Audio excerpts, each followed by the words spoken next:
Anak mayor tituler TNI belot ke OPM, sempat ikut pendidikan secapah lalu disersi.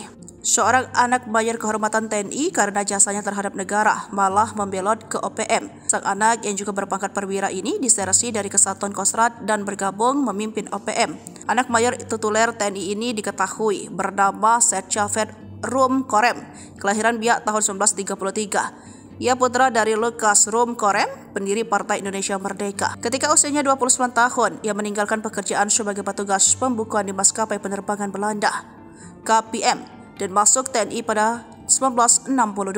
Syed Rum Korem yang berdomisili di Wageningen, negeri Belanda itu, merupakan proklamator Papua Barat Merdeka dan juga sebagai presiden organisasi Papua Merdeka pertama. Sebelum menjadi pimpinan OPM, ia pernah berkarir sebagai militer dengan menjadi anggota TNI. Ia menjalani pendidikan sekolah calon perwira di Bandung pada tahun 1967. Karena ketidakpuasan, ia kemudian desersi, lalu masuk hutan dan melakukan perlawanan terhadap pemerintah RI.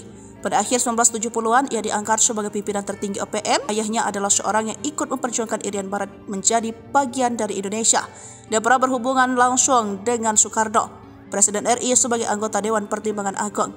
Ia meninggal dunia di rumah kediamannya di negeri Belanda sekitar tanggal 12 Oktober 2010.